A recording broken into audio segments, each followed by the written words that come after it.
écrit.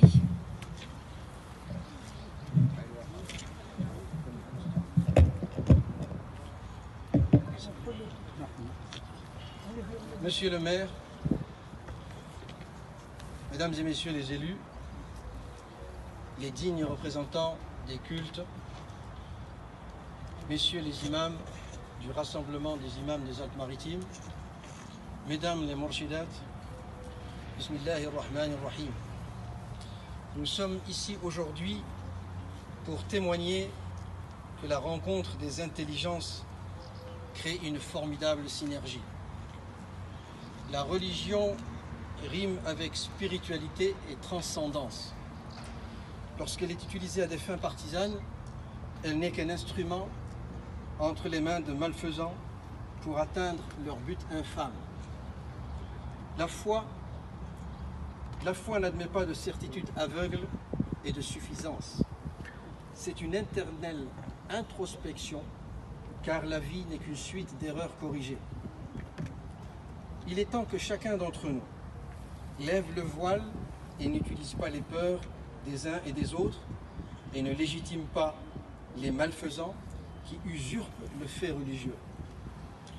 Depuis plusieurs années, nous œuvrons avec les autres cultes, avec la mairie de Nice, avec Alpes-Maritimes Fraternité, pour une convergence vers une spiritualité culminante.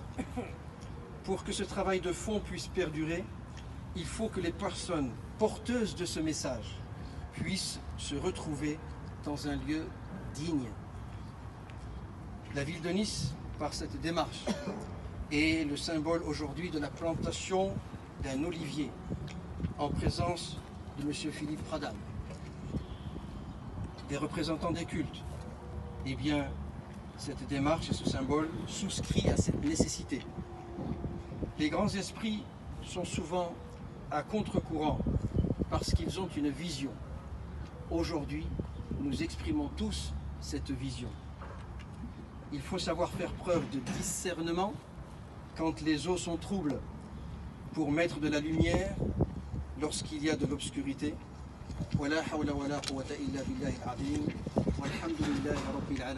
remercie.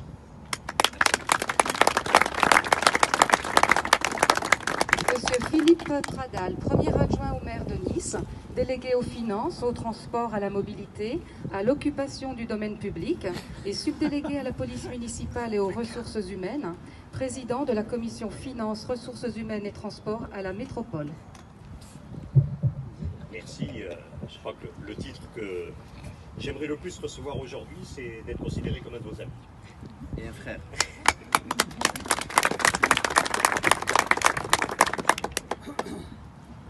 Vous voyez, je suis entouré de nombreux collègues élus que je vais saluer parce que si nous en sommes là aujourd'hui, c'est un parcours. Et un parcours qui, comme tous les parcours, connaît sa part de difficultés, d'étapes, etc. Les vrais parcours, on ne les fait jamais seuls. Une marche en montagne, on ne la fait pas seul. Bien sûr, chacun doit marcher à son pas, mais on ne la fait pas seul. Et donc, je voudrais saluer tous mes collègues, puisque c'est que des dames, qui ont vraiment eu un rôle très important dans ce à quoi nous sommes arrivés aujourd'hui. Bien sûr, Madame Janine Giletta, qui est à ma droite, que vous la connaissez, je ne vais pas donner tous ses titres, mais quand même, adjointe au maire de Nice, déléguée au culte et au patrimoine communal. Madame Martine Waknin, vous connaissez tous. Fatima Kaldi, Emmanuel Billard. Je voudrais bien sûr vous saluer, Monsieur le Président, Monsieur Boubacar Bekri. Merci de votre présence et de votre action. Monsieur Othman Aïssaoui, vice-président de l'association de la Fraternité. Saluer les représentants des autres cultes, bien sûr, mes amis Maurice Nidam et Lucien Samac. Merci d'être toujours fidèles à ces moments importants et puis entre les moments importants à rappeler de temps en temps un certain nombre de choses et merci de nos échanges qui nous sont précieux. Les représentants de l'église protestante autour de Bernard Coll, le rabbin Joseph Habitant bien sûr, et puis la nouvelle présidente de l'association de la paroisse de l'église apostolique arménienne, Madame Anouche Seroclan. Merci Madame la Présidente d'inaugurer, je pense que c'est votre première sortie officielle. Voilà, donc je suis très très heureux de vous accueillir pour des raisons que vous imaginez. Et merci à tous les imams présents, à tous les représentants des cultes présents, à vous, mesdames et messieurs. C'est une journée riche de symboles pour vous, parce que même si nous nous associons au moment important de la vie de chacune des religions, et l'objet du calendrier d'Alpes-Maritimes Fraternité, c'est ça, c'est nous dire que pour vous, c'était le dernier jour d'un moment très important.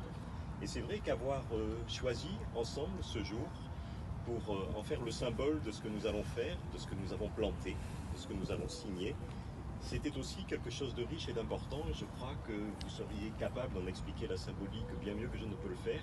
Mais je crois qu'il y a une vraie symbolique. Nous sommes à la fin d'un parcours qui est un parcours de sanctification. Et voilà, on arrive à quelque chose. Ensuite, le symbole. Quel meilleur arbre planté qu'un olivier? Bien sûr, première étape, dire l'olivier, symbole de la paix. Mais quel arbre symbolise mieux ce qui nous réunit? C'est l'arbre de notre région, avant tout. Et si on étend un petit peu la focale, c'est l'arbre de nos régions. Au sens large, on le retrouve partout, on le retrouve dans tout le pourtour méditerranéen et au-delà. Et avoir planté un olivier, c'était aussi ce symbole-là que nous avons voulu entretenir. C'est bien sûr l'arbre de la paix, je le dis, mais c'est aussi l'arbre des cultures qui nous rassemble. Et puis aussi, j'en plaisantais tout à l'heure au moment de la photo, je ne sais pas s'il y aurait un terme qui existe pour les gens qui n'ont pas la main verte, mais complètement pas du tout la main verte, mais ça c'est moi. Ça. Donc je suis capable de faire faner même des fleurs en bouquet que je tiens à la main. Mais l'olivier, ça fait partie de ces arbres qui ne sont pas très